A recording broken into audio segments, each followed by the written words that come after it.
আগেকার সময় তো মাহফিল হলে যুবকরা মেলায় মেলায় ঘুরতো, এখন গ্রামগঞ্জে যেখানে হয় মাহফিলে গেলেই দেখেছি মাহফিলে ঢুকার জন্য একটা ঝগড়া হচ্ছে, মারপিট হচ্ছে। হোক, 100 বার করো তোমার রেসারেসি জান্নাতে ঢুকার জন্য। দুনিয়ায় জান্নাতে ঢুকার জন্য এত আগ্রহ দিচ্ছ, দুনিয়ায় আমাদের তৈরি করেছি, আল্লাহ জান্নাত ঘোষণা দিয়েছে, মাহফিল বানিয়েছি আমরা, আল্লাহ জান্নাত ঘোষণা দিয়েছে।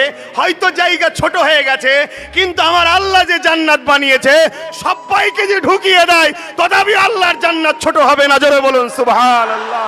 আর এই দুনিয়ায় যারা জান্নাতে ঢুকার জন্য এত ঠেলাঠেলি করছো, এই যুবকেরা জেনে রেখে দিও, আমার আল্লাহ বলেছে যে আমার নিয়ামত কেলে শুকরিয়া আদায় করে, যে আমার রাস্তায় আসার জন্য এত ব্যস্ত হয়ে যায়, আমি আল্লাহ তাকে ফিরিয়ে দেব না ইনশাআল্লাহ। বিশ্বাস, মুজাদ্দিদ জামানের দরবারে বসে বলে যাচ্ছি, একসাথেই জান্নাতে দেখা হবে।